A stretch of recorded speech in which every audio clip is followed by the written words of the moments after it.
Welcome.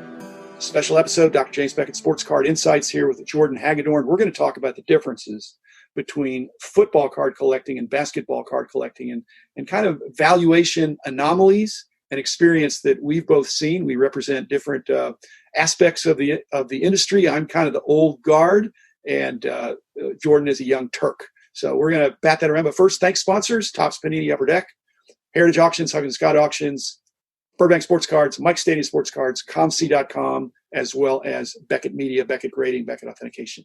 Pretty much all the sponsors deal with basketball and football. So, Jordan, why is it that basketball is emerging as more top of mind in the eyes of collectors nowadays? You being this amazing Brett Favre collector, but you also have a lot of basketball interests and baseball too. But what do you see, or how can you explain the anomalies that I think are out there in terms of the way basketball cards are appreciated and football cards are appreciated of the same years and stature of players, perhaps? So it starts with Michael Jordan, and then from there, the game of basketball is global. So you have these global fans, you have European and Asian and a lot of different collectors that love Michael Jordan, Kobe Bryant, LeBron James. Those three stars are head and shoulders above a lot of people when it comes to being cultural icons that have transcended sport. And so you have LeBron, Kobe, Jordan, and then it trickles down to guys like Shaq and Barkley and a lot of really popular 90s players. And then on the other end, you have Patrick Mahomes, Tom Brady, who are superstars. In the 90s, you have Jerry Rice, Barry Sanders, Brett Favre, guys like that. But I think there's just a popularity that came with Michael Jordan that just transcends everything. And so the trickle down from Jordan to Penny to Kobe just shows that those prices are exponentially more. The Jordan PMG green going for $350,000 compared to football, where Barry Sanders, Brett Favre go for $15,000 to $20,000. Just shows that MJ is head and shoulders above everybody else. Well, not only is he head and shoulders above everybody else, he's equal to all of them put together and then some. That's what it's like. Would you rather have a complete set of PMGs in football or one Michael Jordan? And I'm guessing some people would say, I just want this Grail card. I just want the Jordan because it's unbelievable bragging rights. But if you had a complete set of PMGs for football, I mean, would that not be cool as well? So that's a personal preference, as always. But as you know, the market in basketball is just exponentially bigger because of Jordan. He was the most popular athlete of the 90s and maybe all time. Yeah. Well, football is still very, very popular. And I believe up until recently, there were a lot more football cards produced than basketball.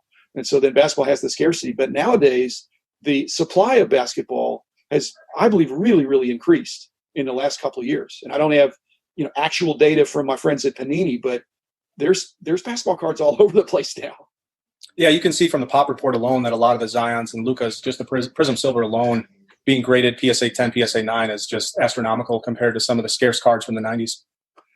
Yeah, in the 90s, you have some of those sets that Fleer and the Metal and some of these companies that are defunct now, but they were doing case inserts with the same insertion ratios for football as basketball. And yet the basketball, the average guy, not just the Jordan, but the average guy seems like a lot more expensive than the average football guy. When you look at PMGs and some of the rare inserts, you have Michael Jordan, that one went for $350,000. Now that might go for $600,000 if it came back up again, maybe $1 million. And then you have Kobe, which is really expensive, rest in peace. And then you have Tim Duncan, which I believe a green PMG went for $50,000.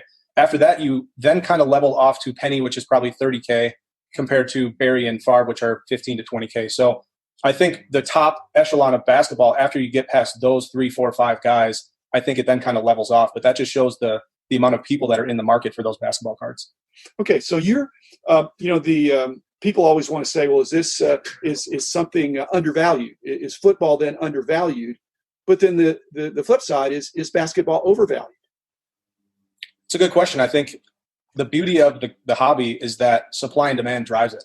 So we all know there's a couple collectors in basketball that have, I wouldn't say unlimited budget, but they're willing to pay the price for some of these cards. And so it only takes 2 guys or 2 collectors to make a card go from $100,000 to $400,000 just because that one buyer has such an unlimited budget. So you touched on previous episodes, max bidders, shield bidders, things like that. So I think there's just always going to be a handful, even if there's only 2 or 3 collectors that are going for a card. That's what drives the price up several $1,000s compared to football.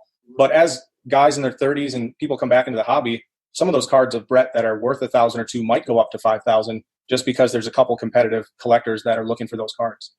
I like to give shout outs to other podcasts out there, and you're for the hobby, yours. I enjoy listening to your podcast, but also the House of Jordans. Chris, we were mentioning his analytical work on some of these things. And one of his recent episodes, he talked about how when the price goes up, and I've mentioned this too, is that the market then gets flooded. And then that causes the price to go down a little bit. Jeff Wilson talks about this on his Sports Card Investors. So that's all true. But some of the cards you're talking about, it's literally, and I know this from being there at the time, it's literally impossible to flood the market of these PMGs because they're not out there. And even though these numbered cards that have a low number, the actual number may be even quite a bit lower. And so you can't flood the market. There's not going to be a whole bunch of them all of a sudden come on where people, if they did, the price would probably moderate. But when they're truly scarce, but again, you've got to have somebody with deep pockets that not only is willing to pay that price, but is not expecting to necessarily flip it in the next year. You might be able to, but you might not.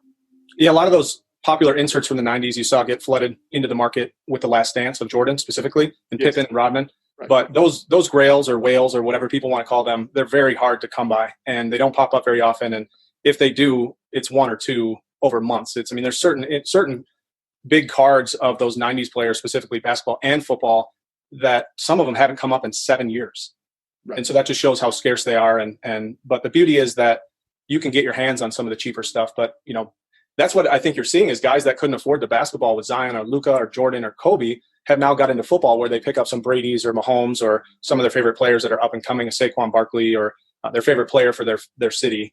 For you Cowboys, having Zeke and Dak there and even Amari Cooper, to go back and chase those cards, you're able to do that. And so I think you've seen a lot of growth in football just because people are unable to get some of those big cards or they're priced out on those big basketball cards. And yet, I agree with that, but I see bigger differentials when you get back into the 90s. And we're basically talking about football compared to basketball, but even baseball lags basketball, in the late 90s of some of these very interesting inserts. Again, equivalent scarcity, but not equivalent pricing. Yeah, it seems to be that the big collectors who have deep pockets are just obsessed with the game of basketball, and specifically Kobe, LeBron, Jordan. It's really three players that are at the top of that pyramid.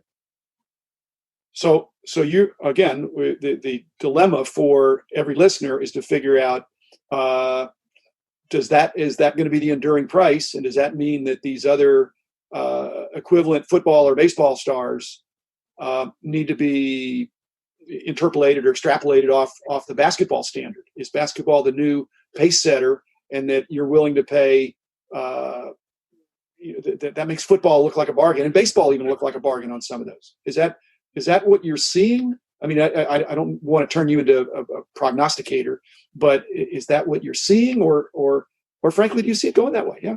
Yeah, basketball has set the bar and has really been the benchmark for what a lot of these popular cards go for. And I think once you see those cards get popular with those superstars like Kobe and Jordan and LeBron, then on the football side, a lot of people are seeking those out. So specifically on the higher end, you're talking about PMGs and rubies and platinum medallions and Flair Legacy and things like that. So if you're talking the tip top, I think it's the top of the hobby is the benchmark, and the bar has been set by basketball, and the trickle down goes to football, specifically in the 90s to Favre and Barry Sanders and Jerry Rice. And then on baseball, Jeter and Griffey, really those two are at the top. And then from there, there's trickle down with those players too. But I think you see that by sport, and then you see it by, the superstars in baseball too. You have some prospects and Mike Trout, and then after that, there's a drop off. So I think the top of the pyramid is always going to be driven by basketball and those handful of superstars in every sport.